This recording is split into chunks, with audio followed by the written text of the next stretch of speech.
I really feel sorry for the modern children, modern era.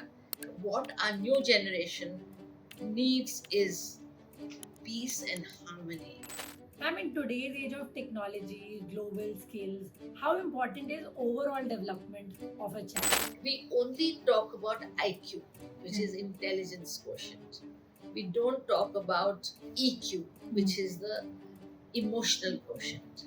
And then another very important quotient is SQ, which is the social quotient. Ma'am, as a parent, do people need to sacrifice some things to make sure that the kids are growing right? So if our children can understand that you're nobody, only then you can become somebody.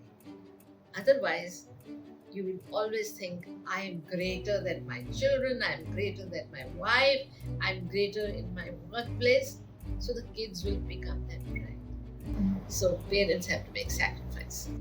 I think one of the things that we really need to teach our children is how to communicate. I know of students who go to school and worry if their mother is crying, if the father has been rude to her, and vice versa, if they've been fighting.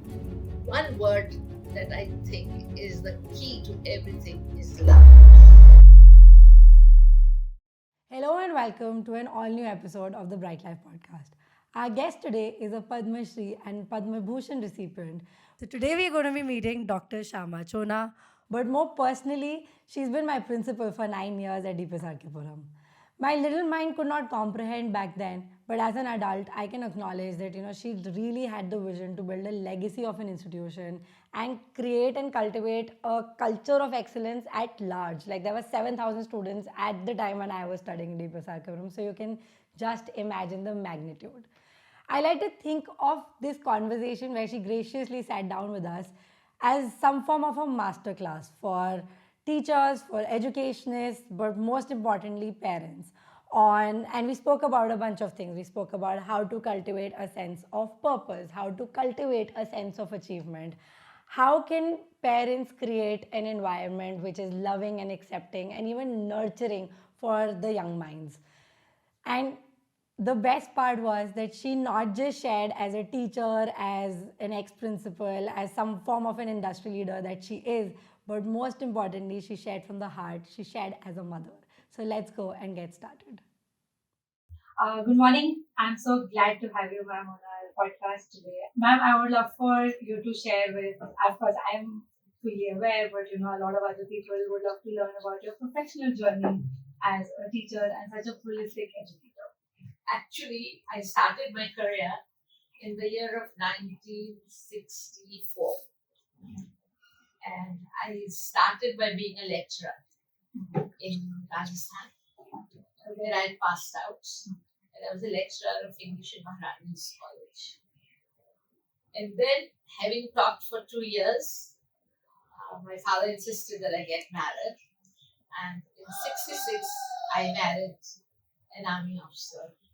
So when we landed in Bangalore after marriage, that was his first station, our first station. And went through the first week and it was just morning kitty parties. So I told my husband, I don't want to, be a party girl, nor am I made to. So what do I do? So he said, all right, then, but army wives have to do welfare work in the afternoon. So you teach in the, Jawan's wives. I said, I'll do that, but I need to get into my profession. So he said, I'll check up. In those days, the officer had to check up from his commandant whether the wife can work or not because no wives work. I said, why do you have to check up? I'll walk into your commandant's office and I'll tell him I want to work. So no. In the army, wives are not allowed in the headquarters. It so happened that the same evening we had a party in the mess where we were welcoming. We were being welcomed. So I went up to his commandant when I was introduced. I said, well, I'm happy to be an army wife and I'm so happy to meet you. But I have to work.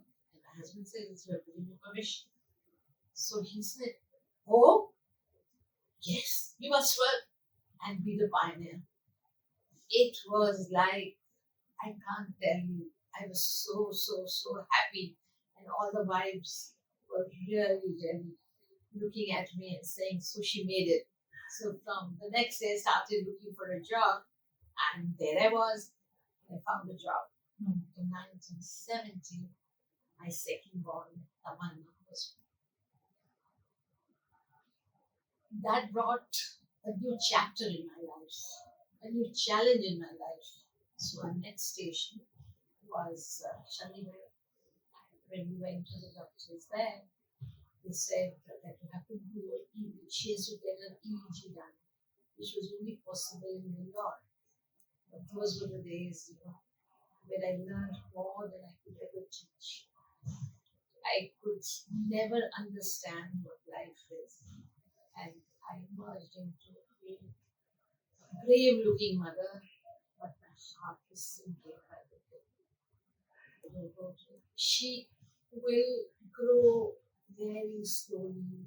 She may be able to speak, she may not be able to speak, she may be able to walk, she may not be able to walk. And so in India, facilities for disabled are very, very good. So when I came back to Chandigarh and my husband had come back, we decided that I should go take her to America. So I went to America. I was there for a year. I didn't stop teaching even in America. How did you teach in I was teaching in the special school that she joined. And I learned so much there that it was not fun. So when I came back, by then he was posted to Delhi. So we were living in Anand Niketan, and I walked to Delhi public school. No, I think I cycled, and I was in a pant and shirt, having come back from America recently. So in those days, RK Puram only had a round building, and I walked in there, and there was a new principal called Mr. R.S. What a great man, what a great visionary. So when I went to him and I said, sir, I've come for the admission of my son. So he said, okay, take this form and fill it up. I came home so jubilant. I told my husband, I think my son will get admission in DPS. So he said, so when we opened the form in the morning, in the night, he said, this is not a form for our son. It's a form for a teacher. So I went back to him and I said, sir, you've given me a wrong form. I'm not seeking a job. I'm seeking admission for my son. So he said, no. You take the job and I'll admit your son. So he said, this is up to you. If you want your son to be admitted, then you have to take a job in DPS. And I think you'll do well here. I came home. My in-law said, "Le, hum to teachery karenge, school." In those days, to be a college lecturer was considered to be, very, very hip. But to be a school teacher was like school teachery. So anyway, we had no choice. We had to educate our son, and none of the schools in the middle session were ready to take him. So I admitted him and became a teacher. Accidental teacher. Accidentally. And this was in the year of 1974. And he promised me that he'll get me a British Council scholarship where I could take my daughter to London. Can you believe it? This is a dream come true. So I filled up the form and I became a teacher. There I realized teaching is not so important as learning. And what was my learning? My learning was that if my students are emotionally stable and happy, my teaching will have a meaning, which is very close to your subject. Yes. Ma'am, in today's age of technology, global skills, how important is overall development of a child? We only talk about IQ, which is intelligence quotient. We don't talk about, EQ, which is the emotional quotient. And then another very important quotient is SQ, which is the social quotient.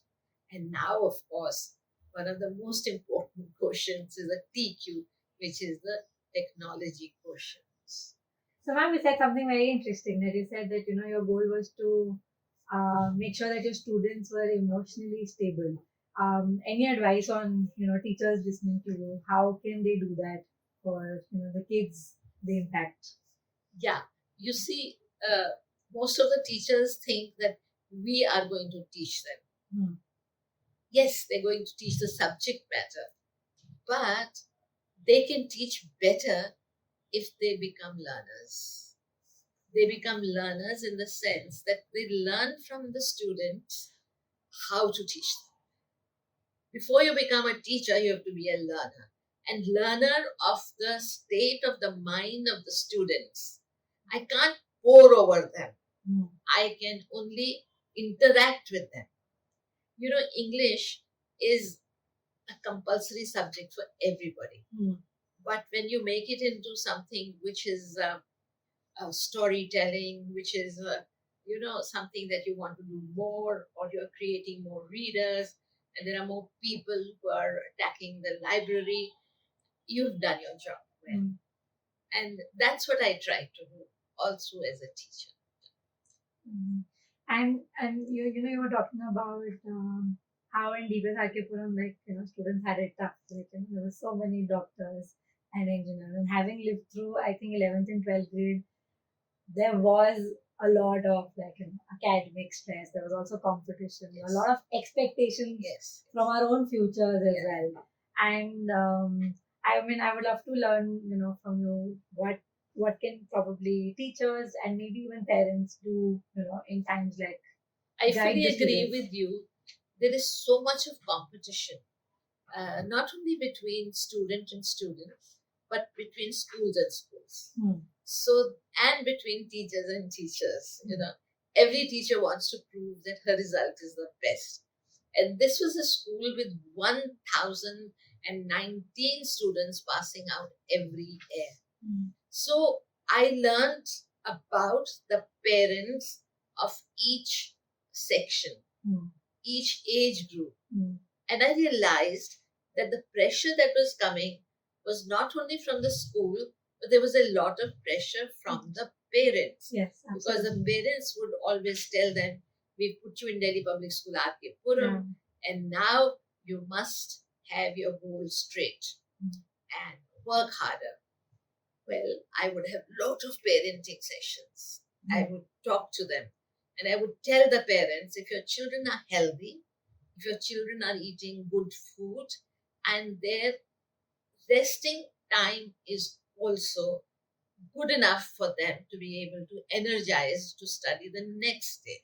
Parents of teenagers are actually very worried about their academics and college admissions, etc. What should they know about academic pressure and even the role of academics? So studying late, waking up early, or not attending school, getting tuitions. I said, aren't the teachers good? So I said, why do you worry? Why do you send them to tuition classes? So I said, okay, if you really want, we'll get the tuition whoever heroes into our school. So whoever whichever institution they would have liked to go. So we started their classes in a school, but it was only in name because our own teachers were teaching them. It was so interesting to meet the parents from different states, but all of them had only one ambition, and the ambition was all the commerce students must go to the Delhi University. So it was a beautiful journey, and I was there for 40 years. So imagine, I've been teaching from 1966 till I left DPS in 2009. And I think you passed out in 2011. Yes. I remember that well. In spite of thousands of students, now when I meet kids outside the school, they recognize me, and the hugs and the go on, and they said, ma'am, we never had that opportunity when you were there because you seemed very strict. I had to, little bit, but with a smile. I don't think I ever scolded anybody, but the main issue was that the teachers followed my footsteps. Because if you think you're the only one who can make the rules, then I think it's not very democratic. But when the teachers, parents, students' friend, they all have the same philosophy. And the philosophy is, yes, we are going to succeed. We are going to top. What do parents need to know about making their children actually, good citizens for tomorrow? There was a time, 20 years before I left, I started sending students abroad. I created links with colleges abroad, and the colleges representatives coming to, if you remember, coming to the school and talking to our children about their universities, be it Boston, be it Oxford, be it Cambridge, be it any good university. The representatives of those schools came in, and parents were invited. So I think the parents' energy level on troubling their students with study more, work more, hard more, understood that there are lots of options. Medicine and engineering is not the only option. You could go to St. Stephen's College and do your literature, English literature. You could do English honors, economics honors. I mean, I opened up all the options for them. And I think that is where joy comes in. If there is no joy quotient, there is nothing in life to live for. Especially college, school days should be enjoyed. And how can you enjoy if there is a pressure on the minds of the children? Yes, we had one-day tests. And parents, I think, felt so bad that their children could not go out for weekends. But that sacrifice is showing today. Some are IAS officers. Some, in fact, my oldest student has retired as a general from the army and secretary of the government of India. So whether I walk into the secretariats or I walk into any of the, armed forces or JNU or IIT, you can imagine how many thousands passed out. Of course, the school. And, I think nations or schools are not built by just creating pressure on either the citizens or the students. One word that I think is the key to everything is love. Love yourself, love your students, love your school. They will love the school, they love you, and they love studies. I think alleviating pressure is just about, not keeping them focused on the two guardrails, actually. Yes, opening up options really, yes, and helping people find joy in the process of building a career. Absolutely. Now, a lot of your students would actually be parents, right? And I've been out of the school now almost 12, 13 years. I left the school 2 years before you. Right. Right. So I've also come across a lot of our fellow students, either my seniors or juniors, in various capacities, as I said, bureaucrats as well as people, high-ranking professionals as well. Now, a lot of these students might be parents, and they would be parents who have had privileges which they can give privileges to their children which they didn't have themselves back in the day. So do you have any advice for such people how to inculcate sort of what I'm going to say is really going to surprise you. There are two types of parents. One type which wants to repeat their own experiences for their children by creating shortages, And there's another type which wants the kids to have everything that they didn't have. And they want them to go slow and easy and enjoy. I think I would advise student parents to take a middle path. I myself come from a family where in pre-partition days, the year I was born, my father became a Rai Sahib. And he was in the Indian, scene, a finance secretary. we had everything, but my parents never made us feel who we were. So marrying an army officer means living with shortages, you see. All that made me what I am today. And then having a daughter was the greatest challenge. Created some kind of uh, empathy, sympathy, compassion in my heart and mind. But when these kids grow up with everything on the platter, they don't value. Look at yourself. The way you've respected me as your principal, which is so many years ago, is the values your parents have given you.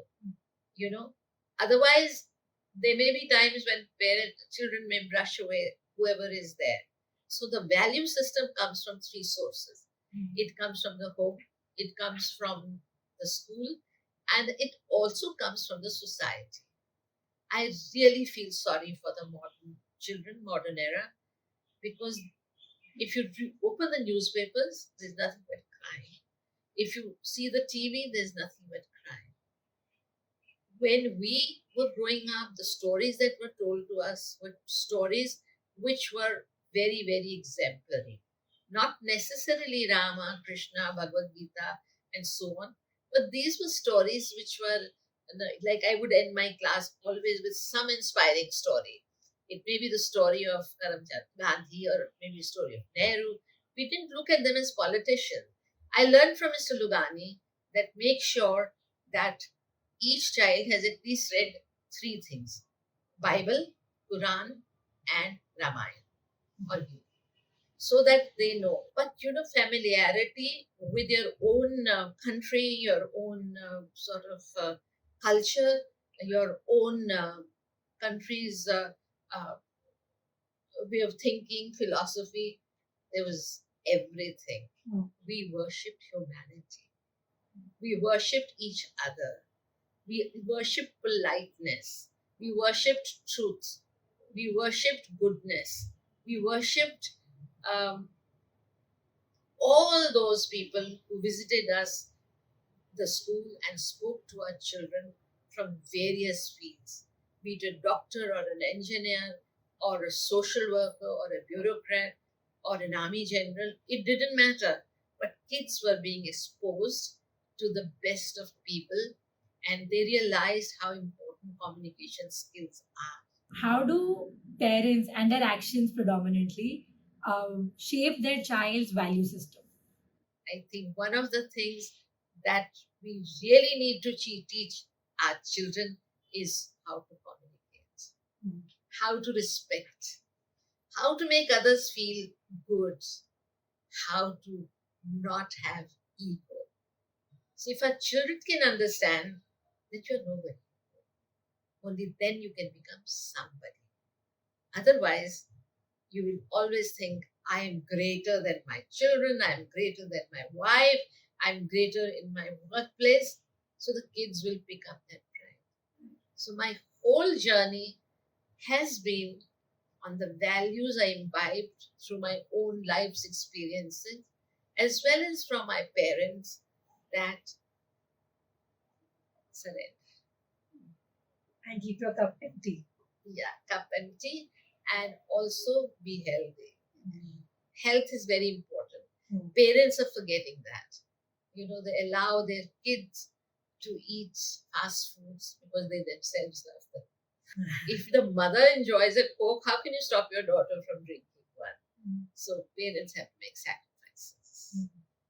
The sacrifices that the children see, and they will sacrifice for others.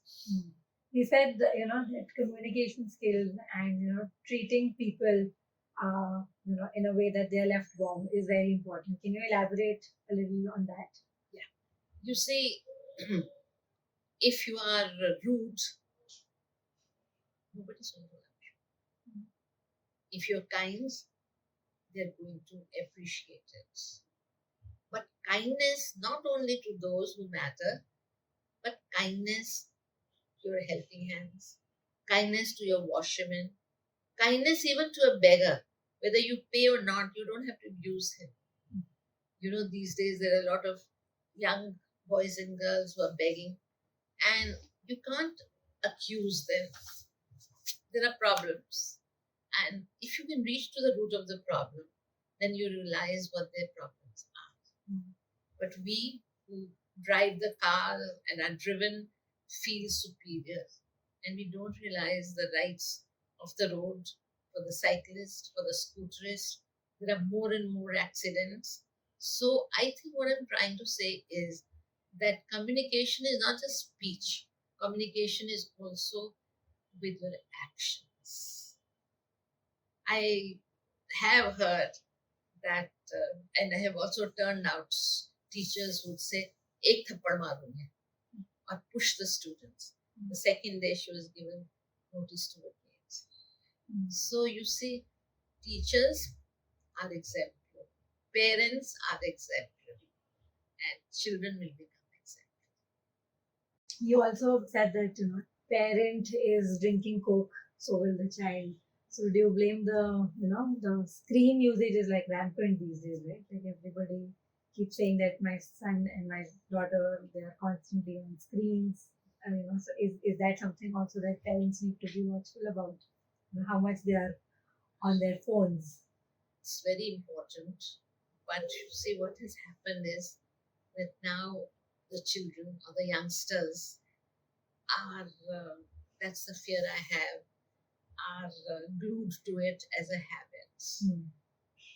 So what can the students, what can the children do? They will do exactly what the parents do.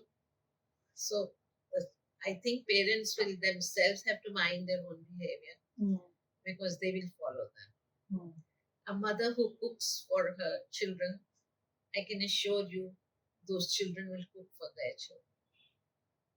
When my mother used to cook, she had all the facilities, but she would sing bhajan and she would say, "I'm putting satguns in the food and the atta that I need."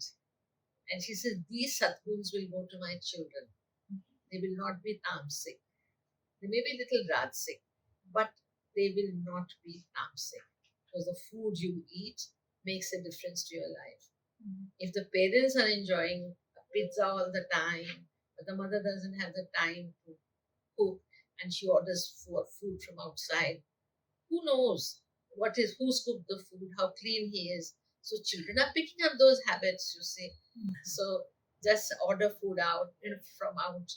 All of that has become such a a common thing. And then the children also go home and go to off school and show off that I had that kind of pizza or I had that kind of particular dish in that kind of place. So it's really something which is very, very disturbing, but I don't think that it can be changed so easily because you see, times are changing. Let me put it that way. However much I may talk and preach and do everything, but I'm sure things will change, hopefully, if the adults change. But will the adults change? Am I responsible for their behavior or is it the circumstances? Because now every mother is working. There aren't those housewives like my mother, nor am I, who sit at home and cook. But surely when I have a little time, I will make a dish, so that the family enjoys it. But the fact remains that you are so right. Times are different. And you started off teaching when you were probably not even a parent actually, and now you're a grandparent. Yeah. So has the job of parents also evolved with the evolving times in your view?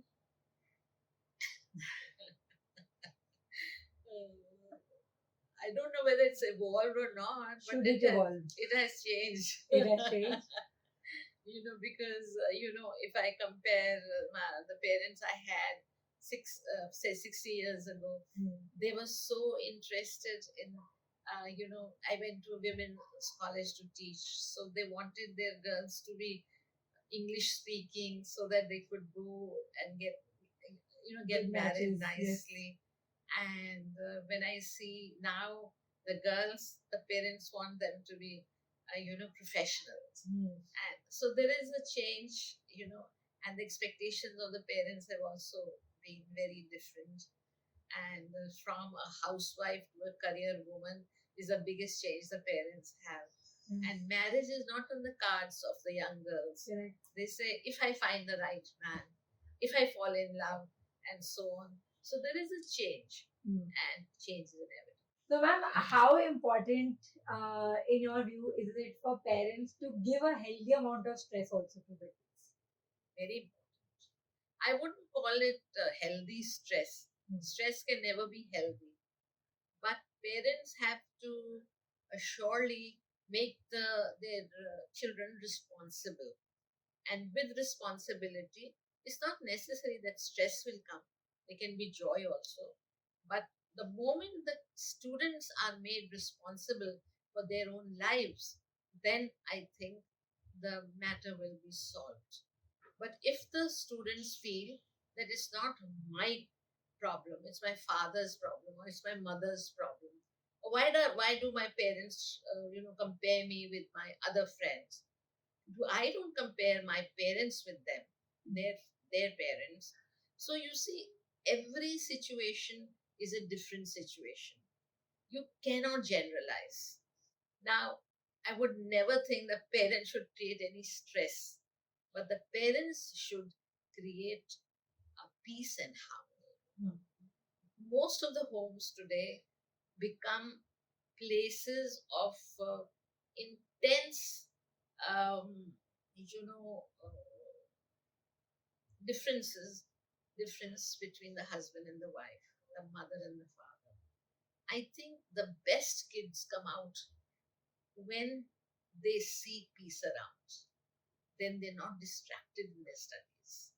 Then they can put their whole mind in it. I know of students who go to school and worry if their mother is crying, if the father has been rude to her, and vice versa, if they've been fighting.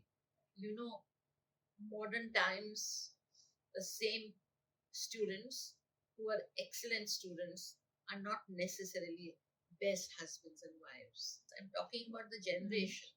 So I think what our new generation needs is peace and harmony. Ma'am, are the approaches of a teacher any different from that of a parent, and should they be different? If you could speak from your experience as well. Yeah, when you are a parent, then you have to understand your kids. I had two. One was super intelligent, and the other was, slow. So my approach to them was certainly different for each one of them. And of course, the predominating factor was for both the same, which is love and politeness. But for my daughter, I needed far more patience. I really had to, just forget that I can treat her in the same way as I could my son.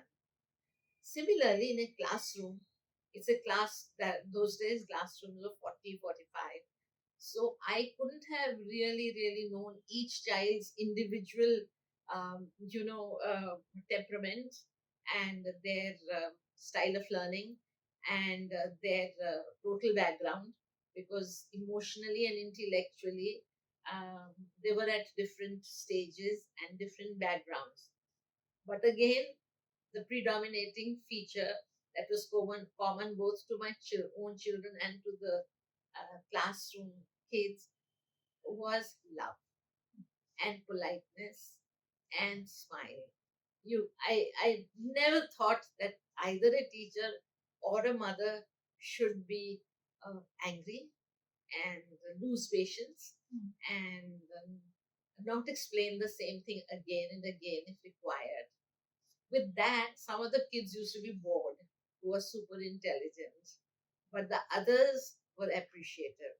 And the parents were really happy because I would convey to the parents the individual needs of the children and how the parents and the teacher should be on the same footing.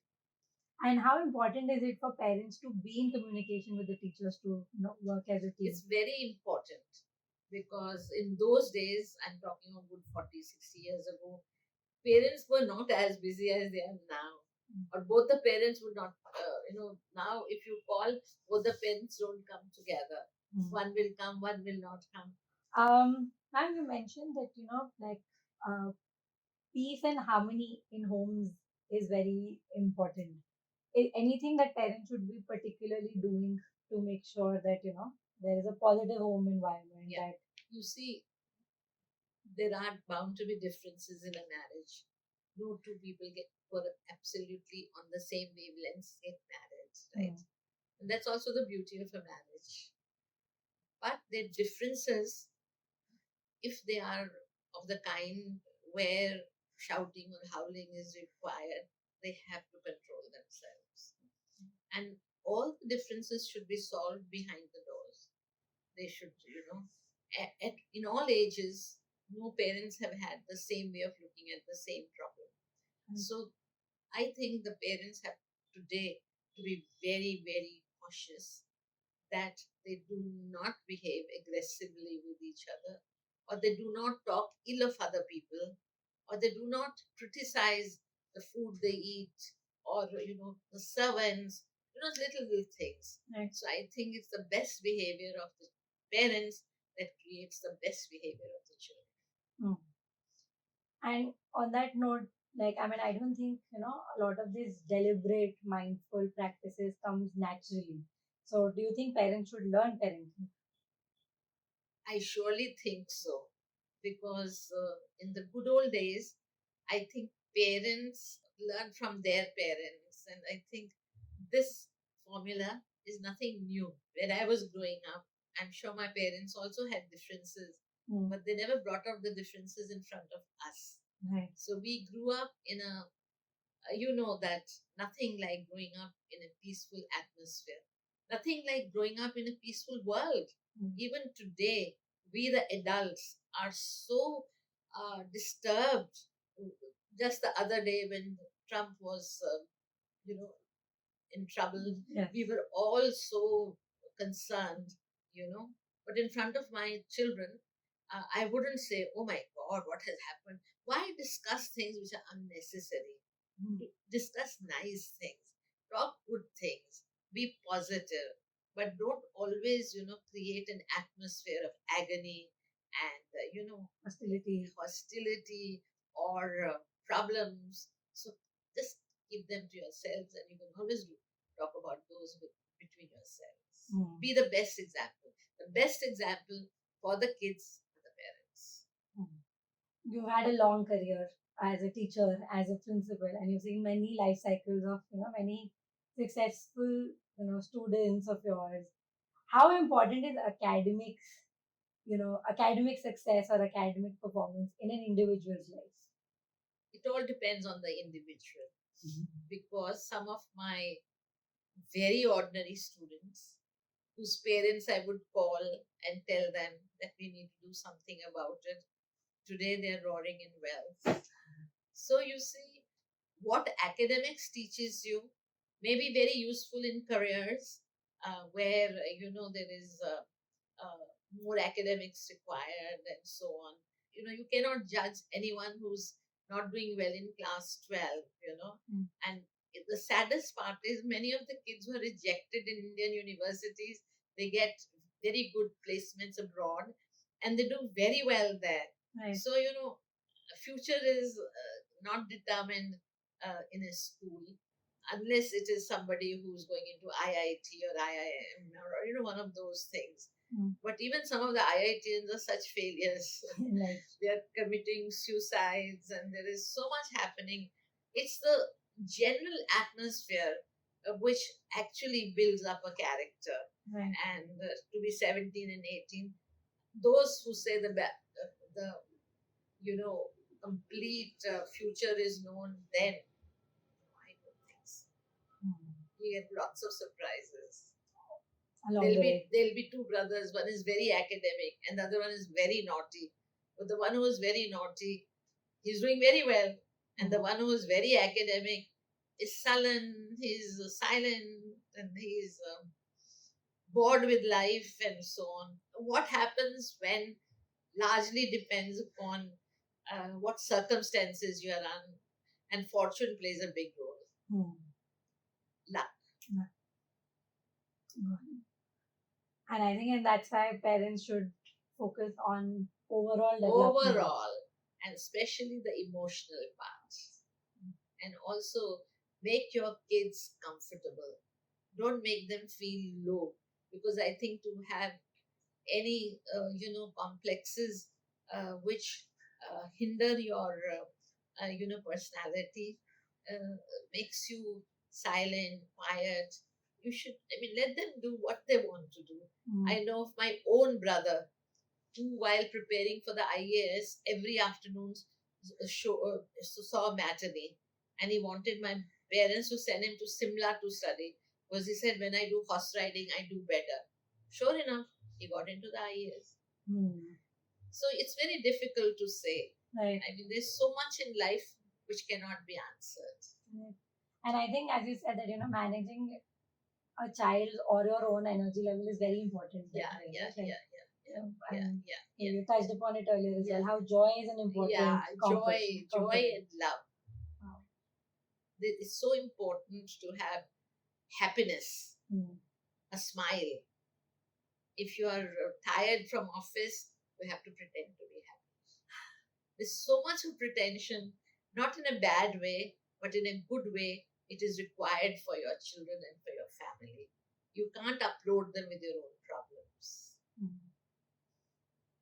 And, on finishing thoughts, I would love to also ask, is there any advice that you have, or any words of, wisdom for parents of specially abled children? And I notice, ever since my childhood in DPS Vihat, that the way you address specially abled is very different from the way the rest of the world calls, right? So,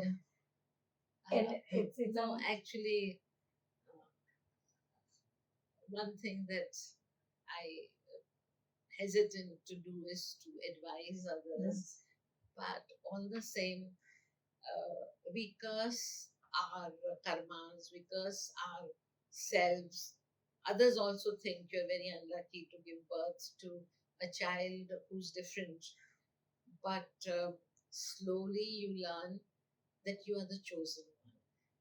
So I'd like to advise parents of special children to consider themselves the chosen ones, to be gifted with a child who's different. Because if there is any theory which you call karma theory, whether in this life or the life ahead, the good deeds that you do for these kids certainly are painful, but in the long run, you're a better person. I think I'm a much better person with the birth of Tamanna. I had everything in life, and I didn't think that there can be life which can be devoid of something. I had a good husband, good in-laws, good education, great parents, a great job, and then suddenly have a baby in my hands who's a broken doll, as I addressed her earlier. Then I realized, am I responsible? And people would say that it's your karmas. Others would say that there is some, curse on your life. They would also sit away that it was infectious. Some would say, sit pe jhadu karwao, and all kinds of things. I went and sat at Sai Baba's feet, but he wouldn't look at me. But when finally, when he saw me and my husband waiting in Whitefield, we were posted there, and we would go with Tamana every, weekend. So he said one word. He said, Shanti Amma, Shanti, be at peace. And you see, whatever may be written about him, whatever may be known about him, but I know that I was to learn anything from someone I had trusted and I was going to, it was to be at peace. And I think it's hard, but I'd like to tell all the parents that whatever it is, treat it as a gift and do it peacefully. You've got a responsibility which has come to you unknowingly, And this responsibility has to be, taken up smilingly, lovingly, and finally, it will only remind you that the world is not the same for every parent. We have this problem, but other parents may have other problems. So finally, I thank God that I was blessed with Tamanna, because if it was not for Tamanna, I would not have made the Tamanna NGO and created 3 special schools, the first of its kind, of their kind in India. Then Tamanna has taught me so much, and that is hope. Tamanna means hope. And she's also taught me that the tamannas of the world come in your life to make you a better person.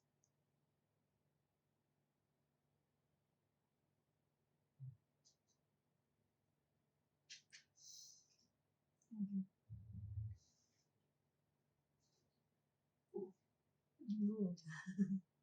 So thank you so much Thank for your you time, so ma'am. much. Thank you. I think I mean, when I can share my life and experiences with more and more people, that's the entire objective of one's life. Because, people look at you as a very successful entity, but that's not so. Success has nothing to do with your story of the life.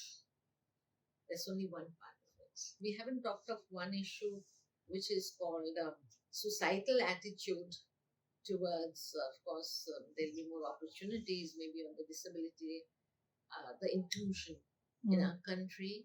Inclusion is very low, very, very low. I think you're the best example in when it comes to that pain may be inevitable, but you really made the suffering very optional. By creating. I think walking into the school, both like me and my team members, we're all moved by what has gotten created. I think it's Whenever you have the time, there are 2 more centers. They're beautiful. you would love to come. Yeah. If you like this video, please make sure that you share it with your loved ones.